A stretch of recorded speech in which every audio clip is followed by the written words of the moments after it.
Olá, muito boa tarde a todos. Está chegando o Jornal da Difusora na sua primeira edição.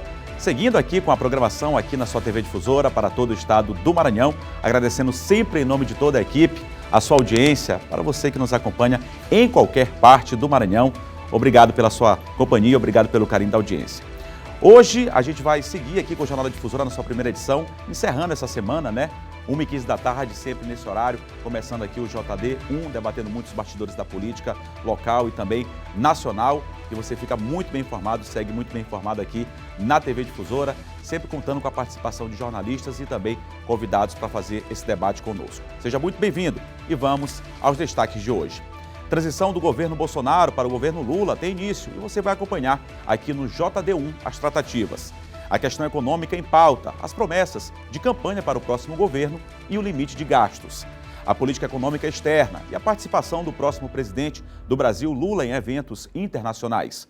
Mais de 170 denúncias de assédio eleitoral foram registradas pelo Ministério Público do Trabalho. Tribunal Regional Eleitoral confirma diplomação dos eleitos no Maranhão para o dia 17 de dezembro.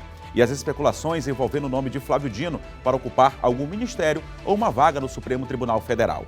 Essas e outras notícias a partir de agora no Jornal da Difusora.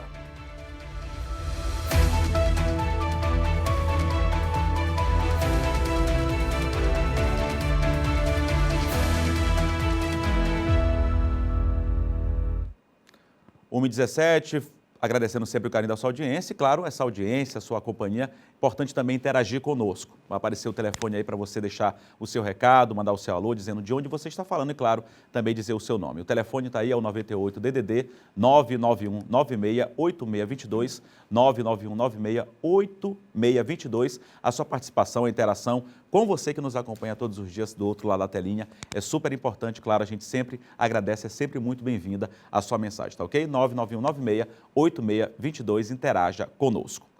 E olha, a gente começa falando sobre a transição do governo Jair Bolsonaro para o governo do presidente eleito, Luiz Inácio Lula da Silva, que começou oficialmente nesta sexta-feira. O Diário Oficial da União trouxe a nomeação do vice-presidente eleito, Geraldo Alckmin, para o cargo especial de transição governamental. A proposta foi apresentada em uma reunião entre o vice-presidente eleito e coordenador da equipe de transição, Geraldo Alckmin, e o relator do orçamento, Marcelo Castro. O senador já havia deixado claro que precisaria de mais 52 bilhões de reais para manter em R$ 600 o valor do Auxílio Brasil, que vai voltar a se chamar Bolsa Família. Seguramente o orçamento mais restritivo e que traz mais furo da nossa história. Não tem recurso para o Bolsa Família, não tem recurso para a farmácia popular, não tem recurso para a saúde indígena, não tem recurso para a merenda escolar. A alternativa encontrada pela equipe de Lula foi uma proposta de emenda constitucional já apelidada de PEC da Transição. Os recursos para a proposta ficariam de fora do teto de gastos. Decidimos levar aos líderes partidários, ao presidente do Senado, ao presidente da Câmara, a ideia de aprovarmos uma PEC em caráter emergencial de transição deste governo para o próximo governo, excepcionalizando do teto de gastos algumas despesas que são inadiáveis. Para aprovar uma PEC no Congresso, são necessários os votos de pelo menos 308 deputados e 49 senadores. A preocupação é, primeiro, em não manter o Bolsa Família de R$ 600 para pagá-lo em janeiro. Há necessidade de, até 15 de dezembro, termos a autorização, a chamada PEC da transição e a lei orçamentária, e não ter interrupção de serviços e obras. O governo também pretende incluir na proposta o aumento real do salário mínimo acima da inflação. Um grande desafio é o tempo, ou seja, nós teremos que já na terça-feira ter as condições da redação dessa emenda constitucional, de ter a definição dos valores e, é claro, a posição também do presidente eleito, o presidente Lula. Depois dos encontros no Congresso Nacional, Geraldo Alckmin veio até o Palácio do Planalto e teve a primeira reunião desde a vitória nas urnas com o atual ministro da Casa Civil, Ciro Nogueira. O representante do presidente Jair Bolsonaro garantiu que vai dar o apoio necessário para o processo de transição do governo. Todo o fluxo de informações também foi conversado, nós vamos encaminhá-las todas para o ministro Ciro Nogueira, para a Casa Civil e a transição instalada com o objetivo da transparência. A transição também foi tema de uma reunião de Ciro Nogueira e do ministro da Economia, Paulo Guedes, com o presidente do Tribunal de Contas da União, Bruno Dantas. Há, evidentemente, uma grande receptividade por parte da equipe do atual governo, que quer fornecer as informações, e eu acredito que assim vai ocorrer de maneira muito serena e tranquila. O TCU criou um comitê de acompanhamento da transição que se reuniu também com Geraldo Alckmin. Já vamos girar com essa informação super importante, o Brasil todo acompanhando essa questão da transição. Comigo hoje aqui no Jornal da Difusora, a primeira edição, meu colega, amigo Ciro Mineiro, jornalista, também o Saulo Pinto, professor do Departamento de Economia da Universidade Federal do Maranhão, e também o advogado Caleb Ramos. Daqui a pouco eu vou girar com os nossos convidados, mas Ciro, eu quero ouvir sua opinião em relação a isso. Finalmente, depois de tantas manifestações, eu estava olhando hoje, inclusive acompanhando os noticiários aí nacionais, aqui no estado do Maranhão também, claro, as manifestações deram uma enfraquecida em relação, por exemplo, desde o feriado do dia 2 de novembro, quando aconteceu aí com mais força em todo o país. Perdeu força, são várias rodovias que aqui no Maranhão ainda ontem não tinha mais nenhuma bloqueado, também tem acompanhado também no país, perdeu força e começou aí finalmente essa questão da transição que era tão aguardada. Ciro Mineiro, boa tarde a você. Boa tarde, Eduardo. Boa tarde ao Caleb, ao Saulo e a todos que acompanham o Jornal da Difusora na sua primeira edição. É isso mesmo, viu, Eduardo? No que se refere às manifestações, de fato, elas perderam força e a gente observa que isso ficou muito mais evidente desde a última quarta-feira, quando, enfim, depois de 3 dias, o atual presidente Jair Bolsonaro, ele gravou aquele vídeo, pedindo para que os manifestantes desobstruíssem as rodovias federais em todo o Brasil. Na verdade, houve uma demora muito grande para que o presidente se manifestasse diretamente em relação a essa questão, mas enfim, ele se manifestou, e a gente observa que exatamente desde esse dia, desde a noite de quarta-feira, essas manifestações perderam força, em todo o Brasil. Aqui no Maranhão ainda houve obstrução na noite, ainda havia uma obstrução, um ponto de obstrução na BR-010, ali na altura de Estreito, ainda na noite de quarta-feira, mas esse problema foi solucionado ainda na quarta-feira e desde ontem, felizmente, no Maranhão não há mais nenhum ponto de obstrução no que se refere às rodovias federais que cortam o estado. No que se refere à transição, a gente temia, Eduardo, essa etapa, essa fase, exatamente porque a gente não sabia de que maneira o atual governo, ele ia se comportar, e se de fato ele ia contribuir, com todo esse trabalho aí da equipe de transição. A gente sabe que essa questão da transição, ela é assegurada por lei, e desde 2002, quando ela começou a valer, desde quando ela começou a acontecer, a gente sempre tem observado transições tranquilas, principalmente de Fernando Henrique Cardoso para o presidente Lula. O PT ficou por algum tempo no comando do Brasil e também do Michel Temer para o Jair Bolsonaro também foi uma transição tranquila. Então, de modo geral, os últimos anos sempre foram marcados por transições tranquilas, mas a gente temia o que podia acontecer nessa transição do governo Jair Bolsonaro para o governo do presidente eleito Luiz Inácio Lula da Silva. Mas o que a gente observa é que as peças do atual governo, como por exemplo o chefe da Casa Civil Ciro Nogueira e até mesmo o vice-presidente o Hamilton Mourão já estão se disponibilizando, estão dando toda a estrutura necessária exatamente para que essa transição ocorra da melhor maneira possível. E o próprio presidente Jair Bolsonaro também já falou a respeito dessa questão. Agora, como disse o ex-governador do Piauí, o Wellington Dias, que inclusive está na equipe de transição do governo Lula, é extremamente importante que se dê todas as garantias, porque foram muitas promessas de campanha, viu, Eduardo? A manutenção do auxílio no valor de R$600, garantir um salário mínimo acima da inflação. Então, assim, foram muitas garantias, foram muitos compromissos firmados durante a campanha e que precisam ser cumpridos. Ele falou ainda há pouco nessa entrevista de que é um desafio, é correr contra o tempo para garantir tudo que foi cumprido nesse período tudo que foi prometido nesse período de campanha. Então a gente espera que de fato isso ocorra, né, exatamente para que o brasileiro, acima de tudo, né, a população brasileira seja beneficiada com todos esses recursos. Daqui a pouco eu vou ouvir o Saulo aqui, mas Caleb, como o Ciro falou sobre essa questão que é algo legal, essa questão da transição desde 2002, como é que você avalia agora esse momento, até se chegar esse momento, foram várias manifestações, também o processo eleitoral, como é que você avalia todas essas manifestações que vão acontecendo, essa situação que antecedeu aí essa agora transição que começou a ser feita oficialmente hoje? Com esse momento agora de transição, como é que você tem avaliado essa movimentação toda no país? Muito obrigado pela sua presença, boa tarde. Boa tarde a todos, boa tarde aos telespectadores. Bom, a primeira ideia que a gente tem, que deve ser muito marcante para todos nós brasileiros nesse processo eleitoral, é a questão de respeito à democracia, né? Eu acredito que, independentemente do governo ou de quem ganhou, deve-se respeitar o voto popular, né?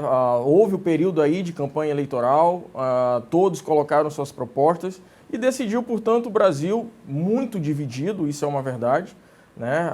Dividido aí questões poucas, né? Praticamente a cidade de São Luís fez a diferença, né, nessa eleição, pouco mais de 1.700.000 votos aí de diferença entre o primeiro e o segundo colocado, de modo que o respeito deve haver, né?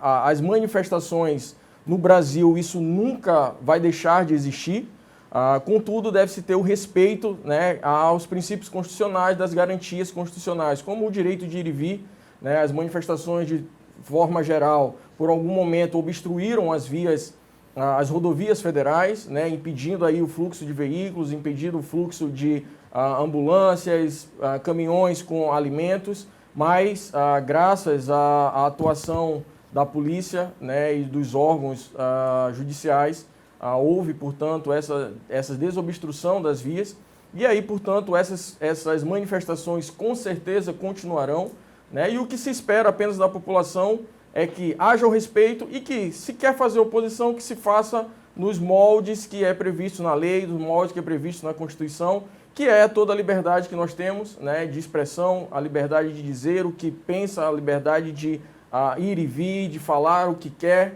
mas com respeito a terceiros, né? O que eu sempre falo na questão do direito da liberdade é de que nós temos esse direito de liberdade. Contudo, que esse direito não ultrapasse ou não venha violar direitos de terceiros, né, que não venha a ofender a terceiros. E assim a gente consegue, portanto, fazer as nossas manifestações de forma pacífica. No segundo ponto, com relação à questão da transição, de suma importância, e aí como publicado hoje no Diário Oficial, a equipe de transição personificada aí no então Geraldo Alckmin, né, que vai ser o líder dessa transição, espera-se para segunda-feira aí a nomeação ainda de 50 nomes, né, o que foi divulgado ainda nos canais de comunicação. Até segunda-feira a equipe de transição vai colocar mais 50 nomes que está à frente aí dessa transição. E mais uma vez, a gente tem certeza, e é o que a gente já está observando, que vai ser, assim como o Ciro falou ainda há pouco, a história não nega,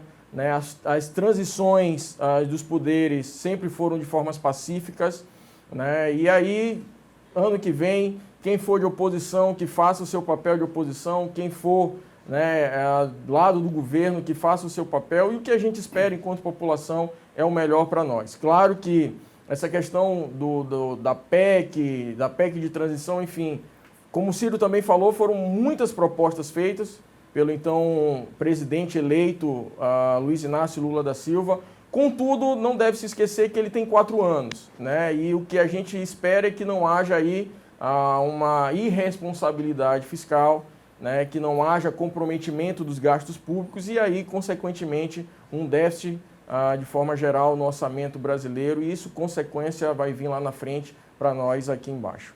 Saulo Pinto, professor do Departamento de Economia da Universidade Federal do Maranhão, como é que você vê agora a sua opinião, a sua visão em relação a essa questão das manifestações? Já havia, inclusive, uma preocupação em relação a prejuízos, caso essas interdições nas rodovias continuassem, para a própria economia de todo o país. Enfim, uma situação bastante delicada, mas parece que, de certa forma, normalizou, entre aspas, né? Porque ainda acontecem manifestações, ainda é um clima tenso no país nesse pós-eleição. E nessa questão também da PEC, da transição aí, a questão dos gastos também, tem que respeitar o limite de gasto, enfim, também tem a questão das promessas de campanha. Como é que você tem avaliado essas duas situações, Saulo? Obrigado pela sua presença também aqui. Boa tarde, Eduardo. Cumprimento os dois colegas e também cumprimento os telespectadores. Eu escrevi um texto há 2 dias que eu chamei de um país que cabe nos olhos, né? Em grande medida, o Brasil é um país que não se resolveu com uma série de questões da sua história. Nós vivemos 4 séculos duros de escravidão. Uma parte da população negra foi deslocada das senzalas para o dito trabalho livre, que na verdade submeteu uma parte dessas pessoas a viver nas periferias em condições muito deletérias de trabalho, de vida, de sociabilidade, de autoestima e de uma série de características que acabam levando essa população a lugares de subalternidade. E, ao mesmo tempo, a gente experimentou durante todo o século XX ditaduras muito duras, né? E, ao contrário de países como a Argentina, por exemplo, que de alguma maneira tentou se resolver um pouco com a questão da memória e da verdade, punindo e prendendo, inclusive, boa parte de militares responsáveis por tortura, por assassinatos, por sumiço de uma geração inteira. No Brasil, os representantes da ditadura hoje governam o Brasil.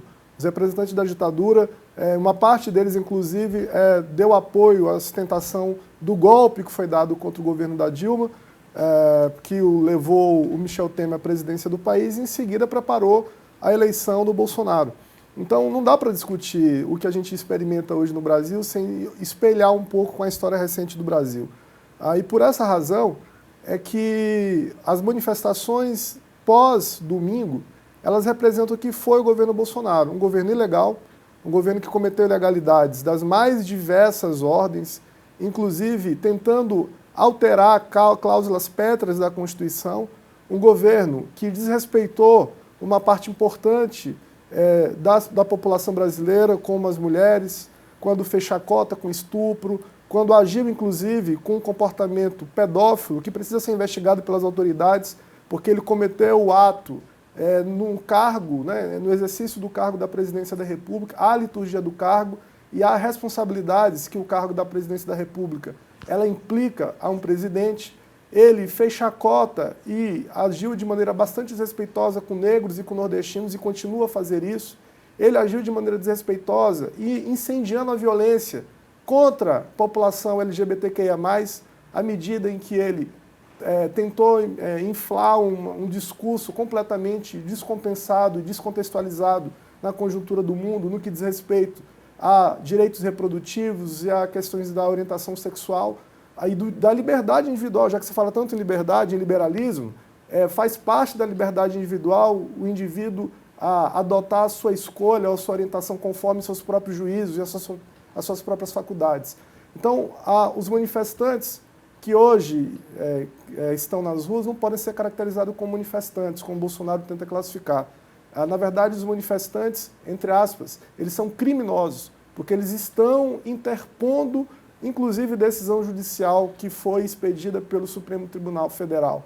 Então, é inacreditável que um país como o nosso, a Polícia Rodoviária Federal e o seu diretor-geral e os diretores regionais sejam cúmplices do que aconteceu no dia das eleições, impedindo uma parte da população do Nordeste de votar e agora sendo corresponsável pelo grande prejuízo e a violência instaurada no interior do Brasil, que é cortado pelas grandes rodovias.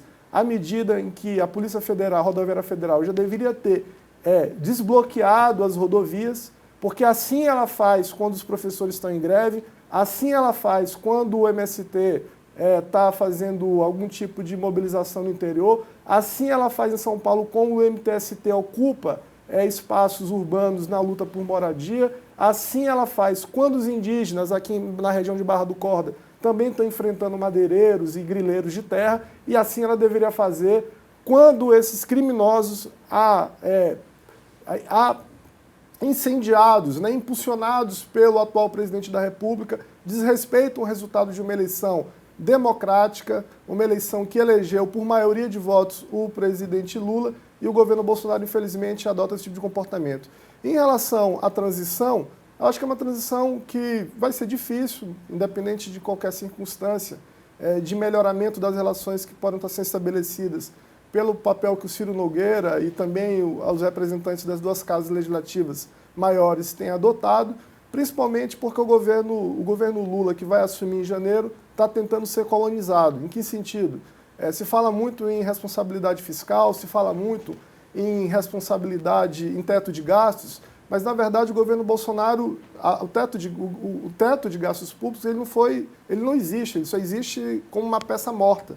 Durante os últimos 2 anos, ele foi completamente solapado por circunstâncias, evidentemente, da pandemia. Mas o teto de gastos, na verdade, é uma medida que tem como objetivo bloquear gastos sociais. Então, por essa razão, a minha posição pessoal e de muitos economistas no Brasil é que o governo Lula deve enfrentar essa política que nós chamamos de austericídio. A política de austericídio, ela coloca o dinheiro público para alimentar os mais ricos e deixa os pobres completamente vulnerabilizados.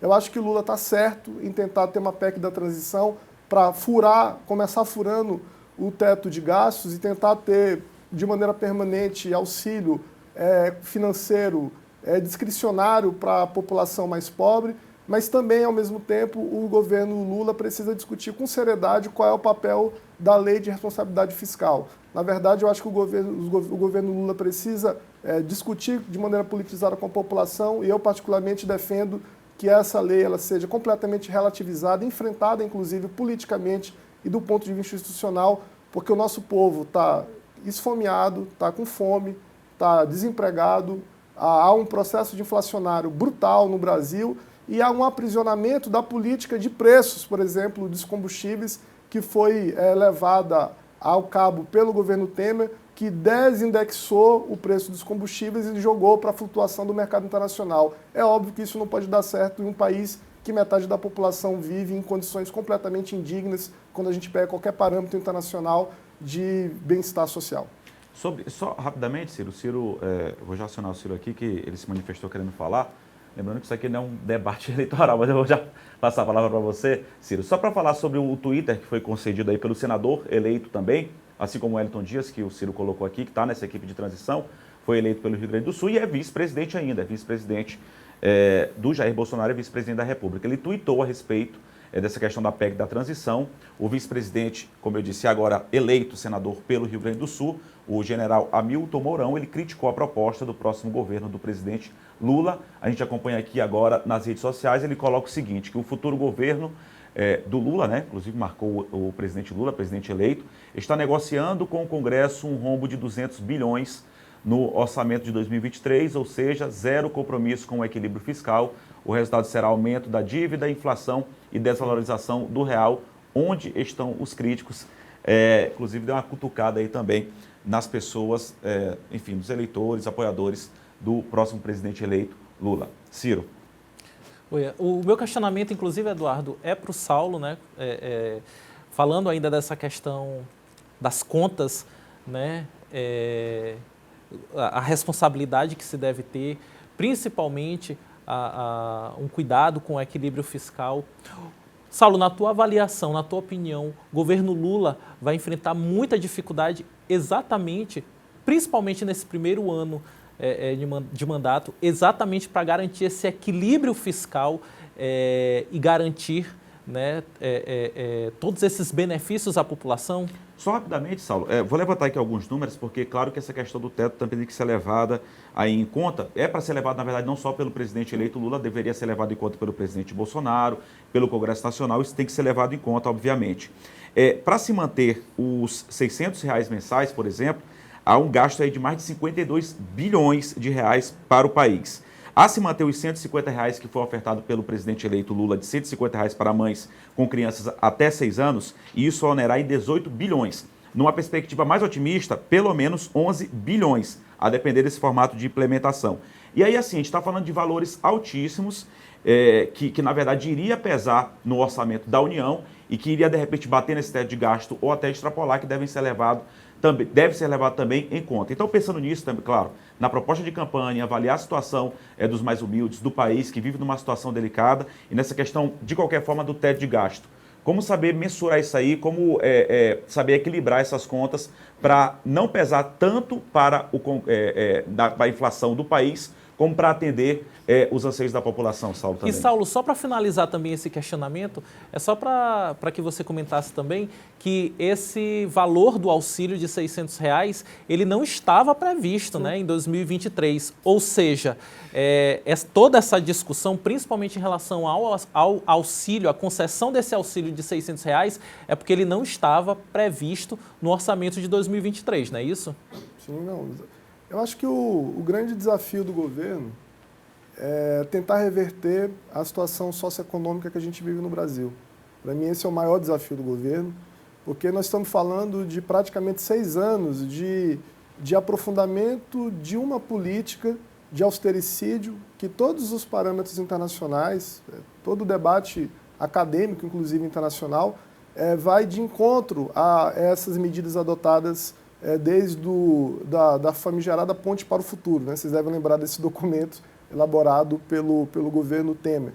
Então, desde lá, a gente está experimentando uma situação de contingenciamento, teoricamente, de gastos e que foi completamente interrompida pela pandemia, pelas circunstâncias que a pandemia acabou apresentando.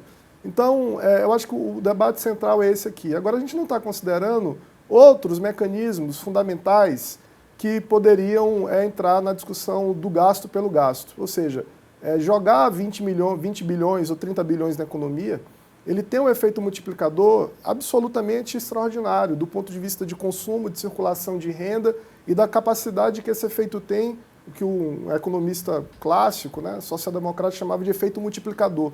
Então, o efeito multiplicador que o gasto governamental tem sobre a circulação da renda é algo de um impacto absolutamente fundamental.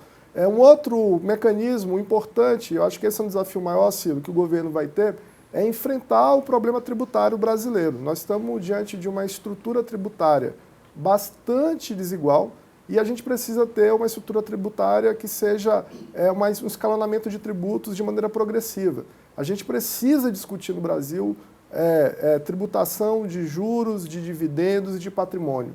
A gente não tem uma estrutura séria correspondente a que ataque diretamente o 1% da população brasileira. Quando eu falo 1% da população brasileira, é bem menos que isso, é feito retórico, é 0,01% da população que controla uma parte incrível da renda e da riqueza brasileira, precisa pagar tributação.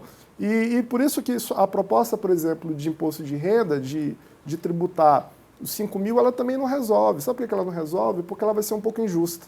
Porque ela não vai tributar quem ganha até 5 mil. Ela vai tributar a faixa de 5 mil, inclusive do sujeito que ganha 100 mil, que ganha 200 mil, que ganha 300 mil. Então, isso significa que, obviamente, isso vai acabar de maneira indireta também beneficiando um pouco aqueles que ganham, estão no extrato do 1% da renda brasileira.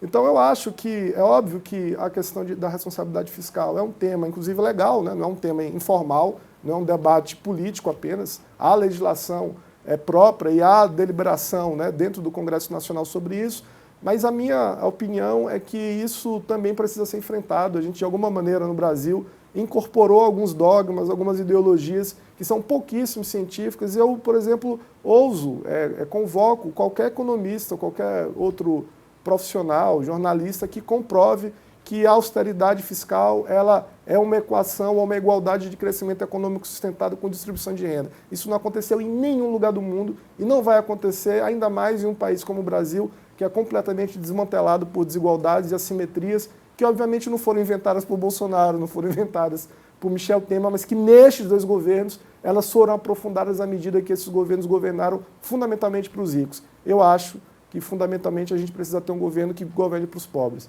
A maioria da população está desescolarizada, está sem acesso aos benefícios governamentais e, óbvio, também que eu não estou aqui defendendo que o Estado seja um Estado paternalista provedor absoluto, o que, evidentemente, não podemos pressupor que, por exemplo, a população do Maranhão, que está afundada na miséria, essa população ela vai ter condições de competir para o acesso à universidade com os estudantes dos ricos que estudam nas melhores escolas, que vão para a Europa, que falam inglês com 10 ou 12 anos, falam francês com 14 anos. É óbvio que esse tipo de disputa é uma disputa desigual e por isso também que se a gente quiser ter meritocracia verdadeira no Brasil, a gente vai ter que inventar uma forma de meritocracia social e isso passa por combater verdadeiramente a pobreza e não pegar dinheiro público como foi feito nos últimos 20 dias antes das eleições, jorrar dinheiro público. E só para finalizar, você falou que 50 bilhões é muito, né? E os 20 bilhões que foram jogados para o orçamento secreto? Sabe-se lá para onde esse dinheiro foi? Quais mecanismos de controle foram estabelecidos? A gente tem mapeado na universidade quais políticos tiveram acesso,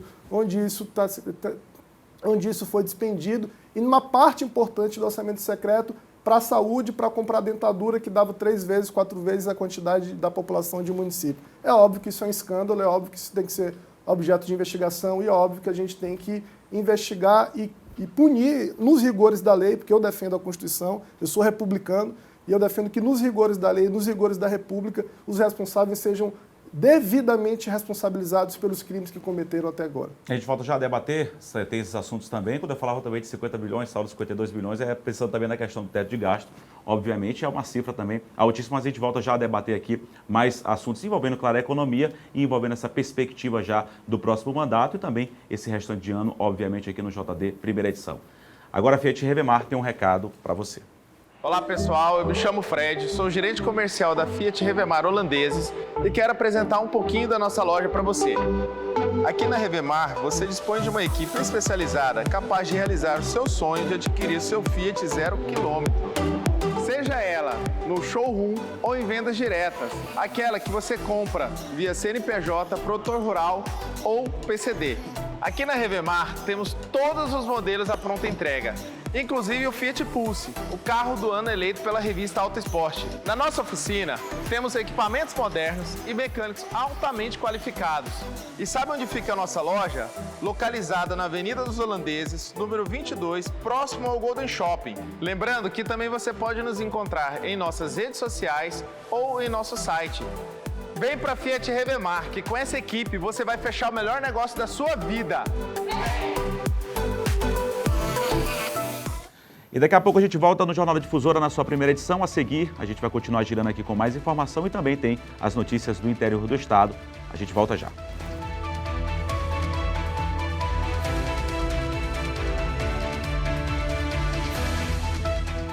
1h51, já estamos de volta aqui com o JD1 e está sem plano de saúde ou não aguenta mais planos caríssimos? Não quer depender do SUS? Eu tenho um recado importante para você. Você vai adorar conhecer a Dr. Home BR, um precinho que cabe no seu bolso de verdade. Um sistema inovador que resolve seus problemas, somando medicina com tecnologia. Consultas ilimitadas, uma equipe preparada com médicos e ambulâncias para qualquer urgência e emergência. Telemedicina, fale com o médico sempre que precisar e ainda tem mais. Um exclusivo clube de desconto. Desconto de até 80% nos melhores hospitais, medicamentos e muito mais. Quer saber mais? Aponte a câmera do seu celular agora mesmo para o QR Code que está aparecendo aqui na tela, que vamos te direcionar para mais informações. Mas não esquece de trazer junto a sua família, principalmente os nossos idosos. Conta para eles a novidade, baixe o nosso aplicativo Dr. Home BR. É a saúde que cabe no seu bolso, bem na palma da sua mão. Agora a gente segue para o interior do estado, porque a gente vai falar com Marcelo Júnior, que tem informações a respeito do tempo lá em Imperatriz, alertas aí em relação às chuvas, não é isso, Marcelo? Muito boa tarde a você. Boa tarde para você, Eduardo Ericeira. Boa tarde para quem acompanha o nosso Jornal da Difusora. Hoje uma sexta-feira de muita chuva aqui na cidade de Imperatriz, região sudoeste do Maranhão. E os alertas emitidos pelo Instituto Nacional de Meteorologia se confirmaram. A chuva forte começou por volta das 7h30 da manhã de hoje e acabou afetando toda a cidade. Como Imperatriz é um município cortado por pelo menos 12 riachos, aí as águas acabaram transbordando e invadindo ruas e avenidas, não só na periferia, mas também no centro aqui da cidade. A chuva ainda permanece, deu uma amenizada no finalzinho da tarde, aliás, no final da manhã e início da tarde, mas nesse momento voltou a chover forte aqui na cidade de Imperatriz. E agora o INMET, o Instituto Nacional de Meteorologia, inclusive mudou a condição climática, já tem um alerta amarelo para chuvas mais intensas e esse alerta segue válido até amanhã, às 11 horas de sábado. De acordo com a Defesa Civil, a previsão é de chuva para todo este final de semana. Inclusive, equipes da Defesa Civil estão desde cedo percorrendo ruas e avenidas de Imperatriz, percorrendo bairros e principalmente as margens dos riachos, conversando com a população e fazendo o atendimento dessas comunidades que são as mais afetadas nesse momento em razão dessa forte chuva que cai aqui na cidade. A Prefeitura, inclusive, na semana que passou, tomou uma série de medidas preventivas para a limpeza das áreas próximas aos riachos, das margens, justamente para evitar mais transtornos a essa comunidade. Nós conversamos com o superintendente da Defesa Civil aqui no município, o Josiano Galvão, que falou desse trabalho preventivo realizado pela Prefeitura de Imperatriz. Galvão, superintendente da Defesa Civil de Imperatriz. Hoje é dia 4 de novembro de 2022. Nós estamos aqui em um ponto do Riacho Bacuri, que passou pela intervenção de limpeza, feita pela Limpeza Pública de Imperatriz. E por determinação do prefeito Assis Ramos, nós estamos aqui nos pontos de alagamento. Observamos que a água está escoando melhor devido à limpeza. Tínhamos uma previsão de dados do IMET de 45 milímetros de chuva para o dia de hoje, mas nós já estamos em média 50 milímetros. Esse número pode aumentar durante o dia hoje ainda. E vamos passar em outros pontos da cidade em que consideramos ponto de risco. Forte abraço. Defesa Civil somos todos nós.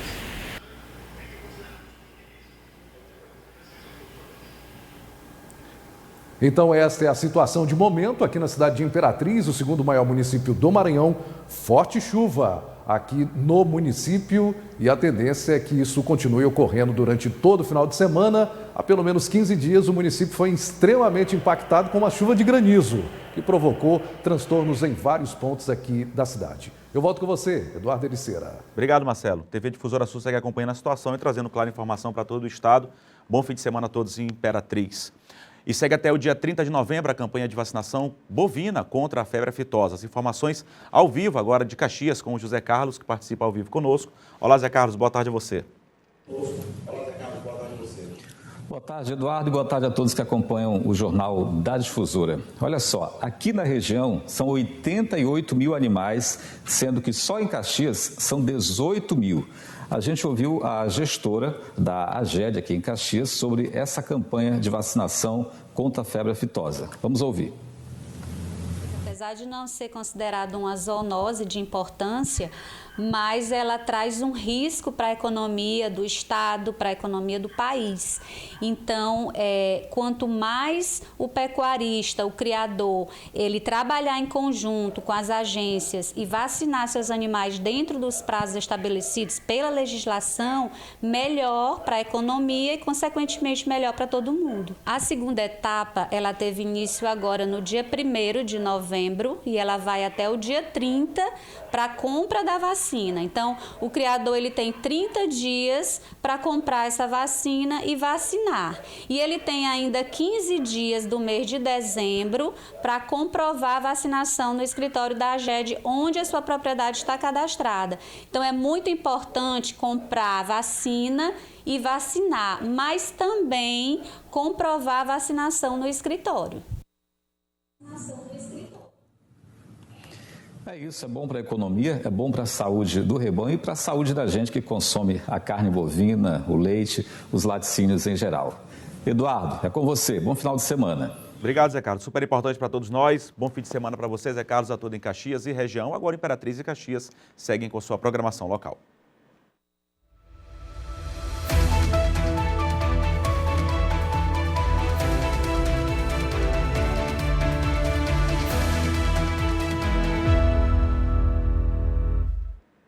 Seguimos com o Jornal da Difusora na sua primeira edição, agora com os destaques dos municípios em foco, com Jéssica Lima.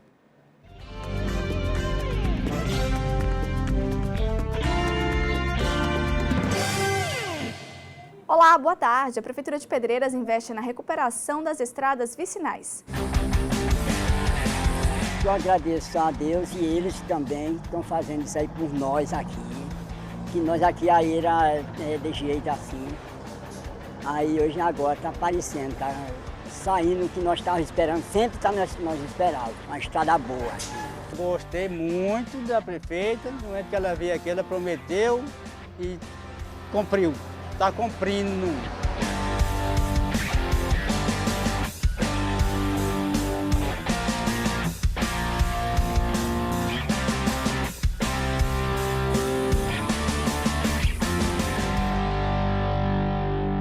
Esse foi o destaque do Municípios em Foco. Até a próxima edição. E vem aí a primeira edição do Circuito Difusora Mountain Bike Urbano. É hora de superar os desafios, mostrar que você é capaz e ainda concorrer a uma bicicleta entre os primeiros colocados. Fique atento que as inscrições já estão abertas e as vagas são limitadas. Se inscreva pelo site centraldacorrida.com.br, dia 8 de dezembro, às 7 da manhã. A gente te espera. O Circuito Difusora Mountain Bike Urbano é um oferecimento Topa Tudo Móveis Usados, Grupo Saga e Star 1. E a seguir, mais de 170 denúncias de assédio eleitoral foram registradas pelo Ministério Público do Trabalho. Daqui a pouquinho a gente volta, eu, Caleb, o Saulo e o Ciro, estamos esperando você para a gente girar com mais informações aqui no Jornal da Difusora da sua primeira edição. A gente volta já.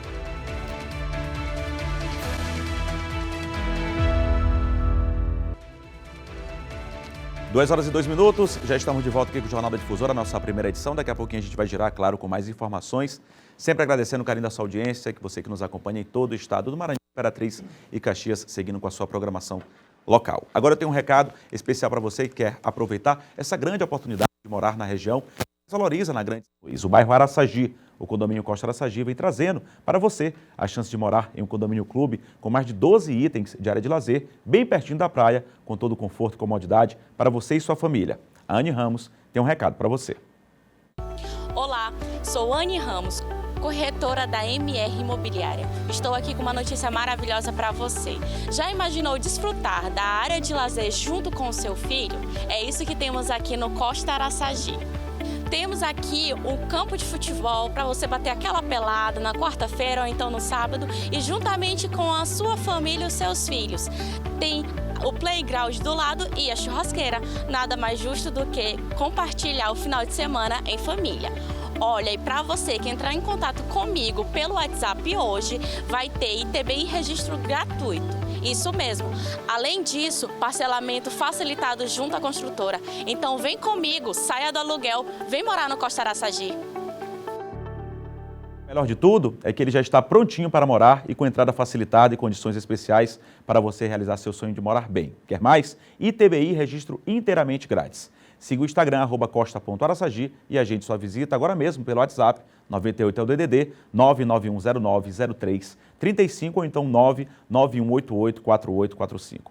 Venha surpreender com todas as facilidades que a Franelli Tenda trazem para você. Para investir ou morar, o Costa Araçagi é o lugar.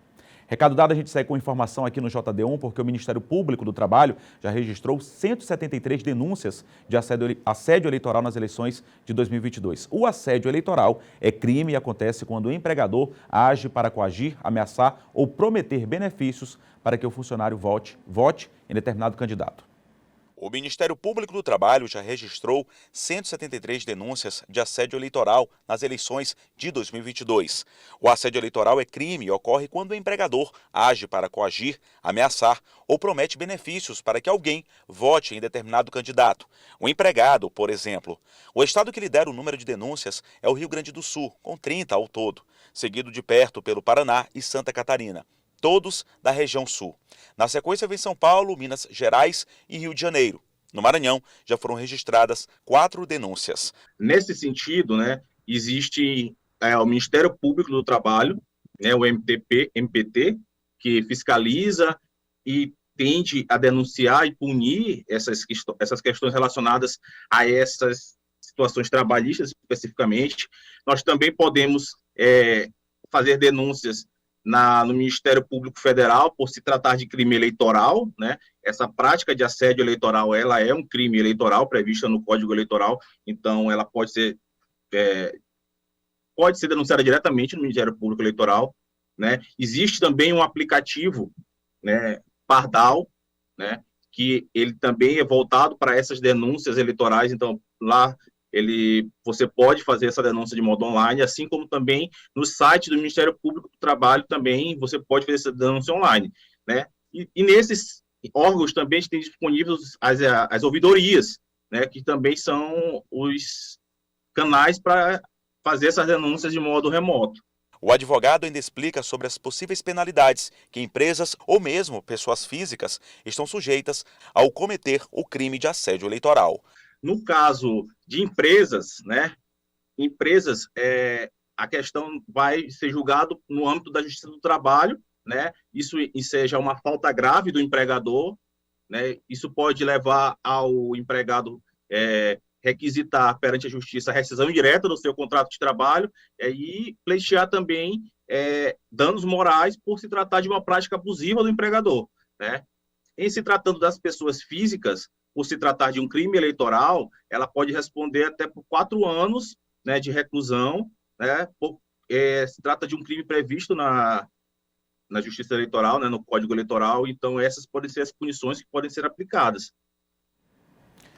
E procurando venda, aluguel ou assistência para computadores e equipamentos para você ou para a sua empresa, está na hora de conhecer a Zay Informática. Com uma grande variedade de produtos e assistência técnica especializada. Na Zay Informática você encontra cartuchos originais e compatíveis, monitores, notebooks, impressoras e muito mais. Com preços que cabem no seu bolso. Compre pelo site e receba em casa. Frete grátis para toda a ilha. Isso mesmo, eu disse toda a ilha. Venha conferir em zayinformatica.com.br ou ainda pelo WhatsApp 98DDD 98428-4649. A Zay Informática fica localizada na Rua 9, quadra 14, número 49, no Quatrac 5. Zay Informática, a inovação da informática na sua cidade. Seguimos com a informação aqui, porque o subprocurador-geral da República, Nicolau Dino, irmão do senador eleito Flávio Dino, passou a ser cotado por dirigentes petistas para a sucessão de Augusto Aras no comando da Subprocuradoria-Geral da República.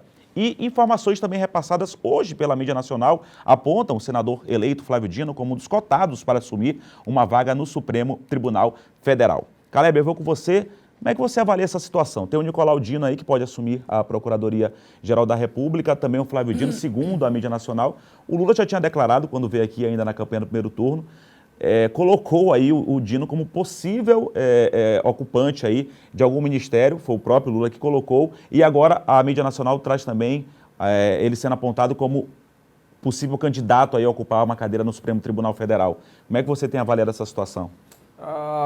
Ainda no período eleitoral e assim que houve, portanto, a proclamação do resultado das eleições, a mídia anunciou que seria cotado o então senador eleito Flávio Dino como ministro da Justiça, né? E aí ficou aquele burburinho, ninguém ainda definindo nada. O certo é, o governo Flávio Dino, e aí conforme noticiado e comprovado por todos nós maranhenses, apoiou muito o governo, a candidatura do então presidente eleito Luiz Inácio Lula da Silva, e não seria estranho qualquer outra nomeação se não fosse, portanto, ele. Flávio Dino, que vem como ex-juiz federal, né, governador do estado do Maranhão por 2 mandatos subsequentes, né, fez, então, portanto, o seu vice, então, agora como governador. Portanto, aí tem gabarito, então, para assumir qualquer cargo, né, no Ministério, e aí acredito que seja, de fato, no Ministério da Justiça.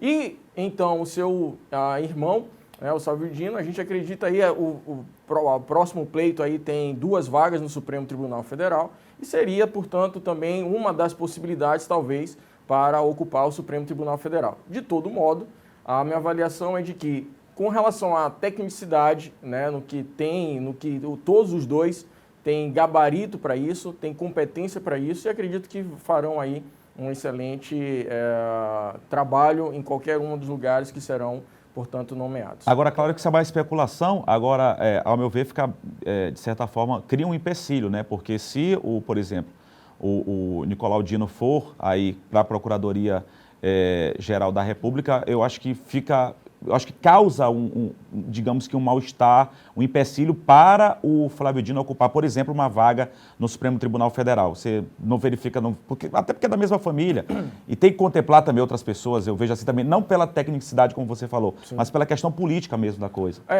Não há legalmente nenhum empecilho, tá? Que fique claro isso para a população maranhense, não há nenhum empecilho para que eles ocupem de forma concomitante os 2 cargos. Claro que existe a questão moral, né, e que a gente também não pode deixar de lado a questão moral e a questão ética, mas acredito que isso vai ser muito bem ponderado, tá? E aí, à medida do possível, a gente tem que esperar de fato o que vai acontecer até segunda-feira, como eu falei, né, a equipe de transição com certeza, a equipe de transição do governo Lula vai já colocar os nomes, né? E a gente espera, portanto, que seja de forma bem pensada e, como eu sempre tenho dito, né, que seja o melhor para o Brasil.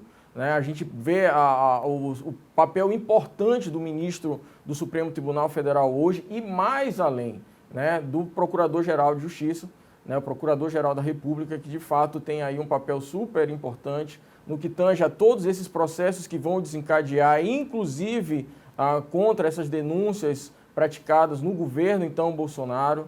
Né?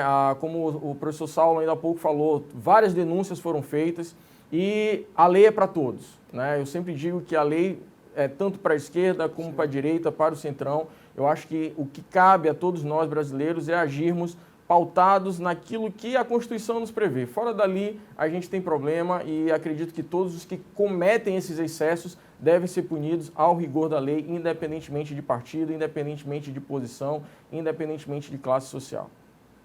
E os candidatos que venceram as eleições de outubro no Maranhão serão diplomados pelo Tribunal Regional Eleitoral no dia 17 de dezembro. Serão diplomados os 18 deputados federais e 42 deputados estaduais, com seus respectivos suplentes, além do senador, governador e vice-governador. A solenidade acontece no Centro de Convenções Pedro Neiva de Santana, no Multicenter Sebrae, em São Luís, e será conduzida pela presidente do TRE no Maranhão, a desembargadora Ângela Salazar. A diplomação é o ato que antecede a posse dos eleitos em seus respectivos cargos, seja no Poder Executivo ou Legislativo. Acho que por aí coloca abaixo, né, aquela questão de que essa discussão toda envolvendo essa questão de votação, em relação à questão de fraude, recursos que tem para, de repente, tirar a vaga de um deputado ou que outro entre. A Justiça Eleitoral ela tem respeitado muito essa questão, não é isso, Caleb? Muito se falou com relação a vamos tomar o poder. Né?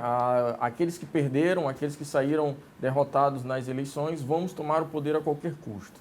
Isso não é democrático. Né? Eu acho que isso fere toda a democracia, fere todo o sistema republicano e, portanto, cabe a quem achar que não ganhou, que houve fraude nas eleições, né, entrar com as ações cabíveis, que é a ação de investigação judicial eleitoral e a ação de impugnação do mandato eleitoral, que isso vai acontecer exatamente a partir do momento da diplomação de todos os eleitos. Né?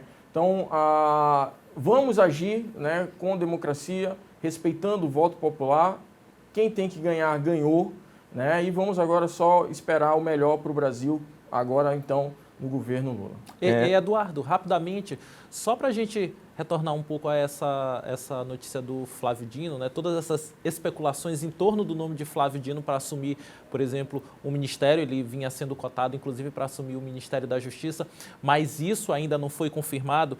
É importante a gente destacar que recentemente, numa declaração dada pelo ex-governador e senador eleito Flávio Dino ao jornalista Rodrigo Rangel, do site Metrópolis, ele afirmou que, até o momento, ninguém nunca falou com ele sobre esse assunto. E ele ainda completa: Lula ainda está fora e ninguém nunca falou comigo a respeito dessa questão de assumir ou não um ministério, né, no governo Lula. Então, por enquanto, né, nem o Flávio Dino ainda tem, de fato, essa confirmação se deve assumir ou não um ministério. Agora, é importante a gente relembrar que na visita do presidente eleito Lula aqui no Maranhão, pouco antes do primeiro turno, ele afirmou, né, durante aquele evento que aconteceu ali na Beira-Mar, na região central aqui de São Luís, que o Flávio Dino ficaria pouco tempo no cargo de senador. Deixou entender, né? Deixou no ar. Exatamente. Pouco tempo Exatamente. Ele deixou, jogou para a galera. Quem quiser entender como seja, né? Então vamos continuar acompanhando aí o desenrolar de toda essa história e ver, né, se de fato essa informação vai ser confirmada. Mas eu só queria contribuir com essa informação de que até o momento nem o próprio ex-governador Flávio Dino recebeu qualquer telefonema ou qualquer confirmação do presidente eleito Lula. Aquele convite formal. Saulo, só para... Está faltando 2 minutos, mas só para finalizar, eu acho que o Maranhão ele tem tudo, e esses nomes são levantados justamente por isso, pelo apoio que o governador Flávio Dino deu aí ao presidente Lula, enfim, toda a sua equipe, por isso, todo o seu grupo, por isso que tem falado muito na questão do Maranhão. Eu acho que o Maranhão tem tudo para passar aí 4 anos prósperos, assim como o Nordeste, que deu uma votação boa também, torcer, claro, que seja para todo o Brasil. Mas, enfim, qual a avaliação que o senhor faz dos próximos governos aí, dos próximos 4 anos para o estado do Maranhão? Eu acho que essa caracterização que coloca Flávio Dino numa situação de protagonismo nacional, ele já era um protagonista nacional, E com a eleição dele ao Senado, a eleição do governador Brandão e a influência que Flávio hoje tem no debate nacional e com Lula, não há a menor dúvida que Flávio não apenas vai ser um ministro, ele vai ser um super-ministro. Um super-ministro no sentido de importância, né? De importância política e de importância institucional. Eu avalio que Flávio seria o ideal hoje para ser o ministro da Justiça, porque eu acho que a gente precisa voltar a discutir com seriedade o que significa hoje as polícias federais, né, e tudo que elas têm representado. Acho que a gente precisa de uma reforma educativa, uma reforma institucional nesses órgãos, e isso é da mais absoluta urgência. E, evidentemente, que isso que gera uma expectativa muito grande sobre os 4 anos do governo Brandão. Quer dizer, a expectativa particular, pessoal que eu tenho, é que o Brandão saiba pilotar a um momento favorável e propício, inclusive com a ruptura de qualquer bloqueio entre o governo estadual e o governo federal. Eu espero que o Brandão faça um governo honesto, democrático e com responsabilidade social, acima de tudo, e tentando enfrentar aqueles que são os problemas mais graves, inclusive problemas que o próprio Flávio Dino, quando esteve à frente do governo do Estado, não teve condições, por inúmeras razões, de resolver. Então, eu também estou na mesma linha do Caleb, eu estou torcendo muito para que tanto o Lula acerte a mão, mas que também o Brandão consiga acertar a mão e a gente consiga melhorar, pelo menos um pouco, essa situação trágica de desigualdade, de pobreza e de exclusão que a gente vive no Maranhão. Gostaria de agradecer a presença aqui do Saulo Pinto, professor do Departamento de Economia da Universidade Federal do Maranhão, inclusive até por respeitar o tempo, viu, professor? Eu dei 2 minutos, o professor falou 2 minutos certinho. Obrigado, professor Saulo. Caleb Ramos, também advogado, obrigado pela sua presença aqui no JD1. Ciro Mineiro, obrigado, senhores. Bom fim de semana a vocês. Bom fim de semana também a quem nos acompanha. A gente está de volta na segunda-feira, às 1h15 da tarde. Obrigado a todos. Bom fim de semana. De muita paz a todos nós.